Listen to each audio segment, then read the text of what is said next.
The silly season keeps on giving, and it seems like we're going to have some of the biggest bombshells that the Formula One world has seen recently. With Antonelli's seat being brought into question, a shocking twist could see Russell and Verstappen become teammates. On top of that, the downfall of Red Bull could see all of their drivers be turned upside down. So who will drive where in 2026? And more importantly, who's the biggest winner and loser at the end of it? There has been a massive shake-up in the drivers' lineup in Formula One's expectations, as Kimi Antonelli is now suddenly under a huge threat to lose his Mercedes seat from Verstappen. Although the general expectation was that Russell was going to be sacked if this wild scenario was going to come to fruition, there has been a new development of events that would put Kimi in Alpine. The French-based squad is going to use Mercedes engines from 2026 onwards, and it would be a great opportunity for them to rack up some points in the midfield, as well as allow Kimi to gain a lot more confidence before being brought back to Mercedes.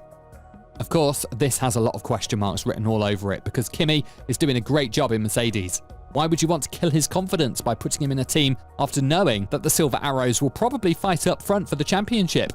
Yes, when a driver of Max's caliber becomes available, no one is safe out there. But at the end of the day, the core lineup that you have is just too good to be thrown away. Still, it's the only way to see who's better in the same car, Russell or Verstappen. It's also deserving for Russell, who came to where he is right now thanks to the gritty path he's had with Williams and being Hamilton's teammate. Kimi, on the other hand, might have been promoted a bit too early for Mercedes' liking, which was prompted by Hamilton's departure. Putting two alpha dogs in one team is not usually ending well for the team's chemistry. But Russell welcomed anyone who is brave enough to be his teammate, Max included. So whether or not this will happen, the next couple of weeks will tell. And of course, we wouldn't be talking about Antonelli to Alpine if it weren't for Max to Mercedes. The four-time world champion stated loud and clear that he is not happy with the development of the car and the technical upgrades that are being introduced weekend after weekend on the RB21. Ever since Newey's departure, the dominoes have fallen to the point of Horner being sacked with immediate effect. And this prompted us to believe that Max is the last link that needs to depart before this team has entered a full turmoil phase.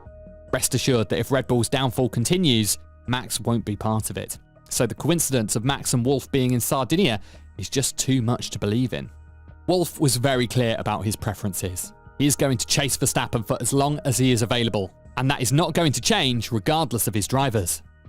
This puts Russell in a very poor position, despite the new development regarding Antonelli's arrival in Alpine, because the first one is a proper report, while the latter one is yet to be proven to a greater extent.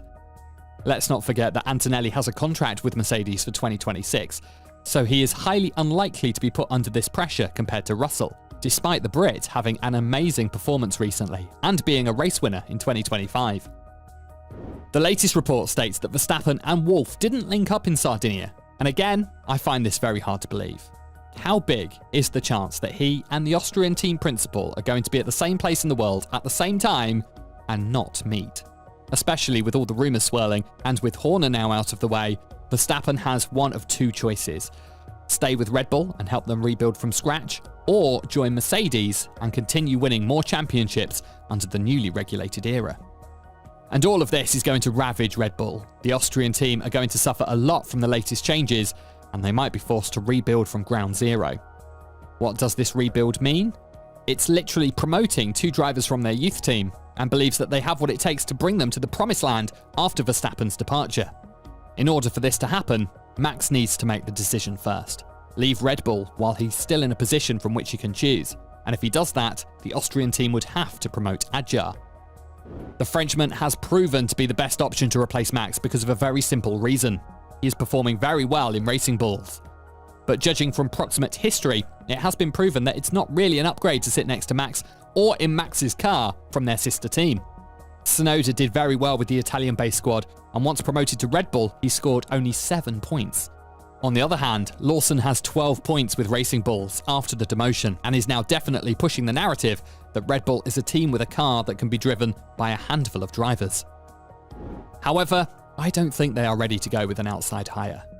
What this would mean is that Adjar and Lindblad will both be given the chance to prove their worth in Red Bull, because if Verstappen leaves, I don't think they have too much to lose.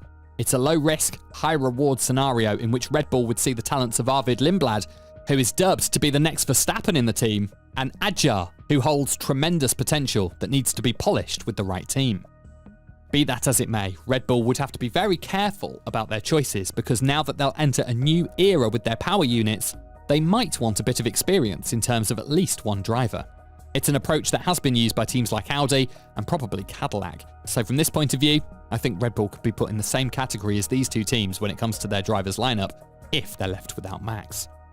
And if you were to ask Adjar, he will be a bit reserved about the seat next to Max because he knows the 4-time world champion is very fast in that car, so the promotion could actually destroy his career as we know it.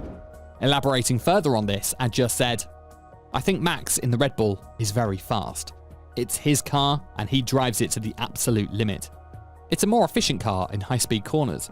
It's a faster car, but it's apparently hard to exploit most of it. At the moment, I'm not doing. It's not like I am in total control and I'm scoring points every weekend. There's still lots to learn, so it makes more sense to stay where I am at the moment, that's for sure." Yes, there is always the opportunity to put Lindblad at Racing Bulls first, but judging how big the difference is between these two cars, maybe it would be better to tame him to Red Bull immediately. Red Bull have tons of headaches they have to deal with right now, and Max Verstappen holds the solution to all of them. But at the end of the day, they've brought this to themselves. Another team that would be very interesting to monitor closely is Cadillac. The American squad are now dubbed to sign Bottas or Perez as one of their veteran drivers, and even though there is a big probability both of them will drive for Cadillac, they could move in another direction. One of those directions is to sign Mick Schumacher, who's been looking for a redemption story ever since he was sacked by Haas back in 2022. The German driver had some opportunities to return to F1, but all of them failed.